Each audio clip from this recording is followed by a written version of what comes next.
Hi friends, இன்றைக்கி நம்ம பீஃபை வச்சு ஒரு ட்ரை ரோஸ்ட் ஒன்று பண்ண போகிறோம். இது ரொம்பவே டேஸ்ட்டாக இருக்கும். வாங்க எப்படி செய்யுதுன்னு பார்த்துடலாம். வீடியோக்குள்ளே போக முன்னாடி நம்ம சேனலில் ஃபஸ்ட் டைம் பார்த்திங்கன்னா சப்ஸ்கிரைப் பண்ணிவிடுங்க. பக்கத்தில் இருக்க பெல் ஐக்கனை கிளிக் பண்ணிவிடுங்க. அப்போ தான் போடக்கூடிய வீடியோஸ்லாம் உடனுக்குடன் நோட்டிஃபிகேஷன் வரும். வாங்க வீடியோக்குள்ளே போகலாம். பீஃப் ட்ரை ரோஸ்ட் பண்ணுறதுக்கு முதல்ல பீஃபை வெட்டி எடுத்துக்கலாம்.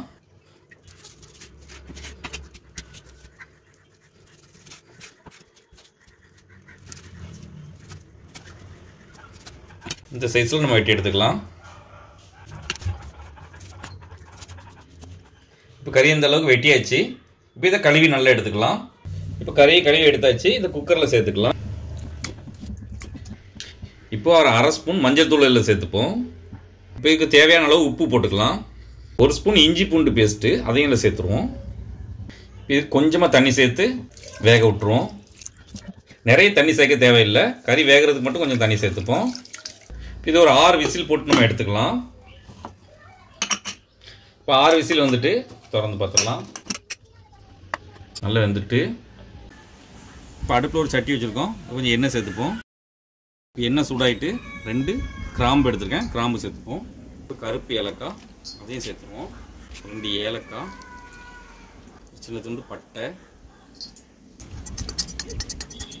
நல்லா பொரிஞ்சு வந்துட்டு நான் 2 பெரிய வெங்காயத்தை இப்படி பொடியை கட் பண்ணி வச்சுருக்கேன். அதை இதில் சேர்த்துருவோம்.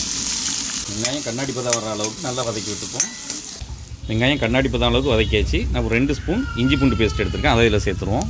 இஞ்சி பூண்டு பேஸ்ட்டில் பச்சை வாசனை போகிற அளவுக்கு நல்லா வதக்கி விட்டுப்போம். பச்சை வாசனை போகிற அளவுக்கு நல்லா வதக்கியாச்சு. இப்போ நான் 2 தக்காளியை கட் பண்ணி வச்சுருக்கேன். அதையும் இதில் சேர்த்துருவோம். இப்போ நம்ம இந்த அளவுக்கு வதக்கிட்டோம். இப்போ அரை ஸ்பூன் மஞ்சள் தூள், அரை ஸ்பூன் மிளகுத்தூள், 3/4 ஸ்பூன் பெருஞ்சீரகத்தூள், 3/4 spoon garam masala, 3/4 spoon mutton masala, spoon வத்தல் தூள். இப்போ எல்லாத்தையும் நல்லா வதக்கி விட்டுப்போம். இந்த அளவுக்கு நல்லா வதக்கியாச்சு. இப்போ நம்ம வேக வச்சு வச்சுருக்க கறியை இதில் சேர்த்துருவோம். நல்லா மிக்ஸ் பண்ணி விட்டுருவோம். என் ஃப்ரெண்டு ஒருத்தவங்க செஞ்சு கேட்டிருந்தாங்க பீஃப் ஃப்ரைட் ரோஸ்ட்டு. அவங்களுக்காக செஞ்சிட்ருக்கேன். கொண்டு போய் கொடுக்கணும். இதில் கொஞ்சம் கருவேப்பிலை போட்டுக்கலாம். 2 பச்சை மிளகாவை வெட்டி வச்சுருக்கேன். அதையும் இதில் போட்டுருவோம்.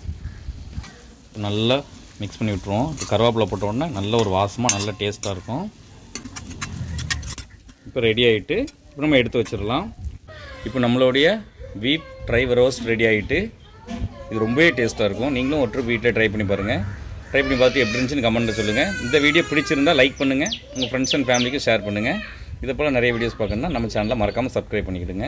நம்ம சேனலில் பீஃப் ரெசிபி நிறைய போட்டிருக்கோம். அதோட லிங்க் டிஸ்கிரிப்ஷனில் கொடுக்கும். மறக்காமல் செக் பண்ணி பாருங்கள்.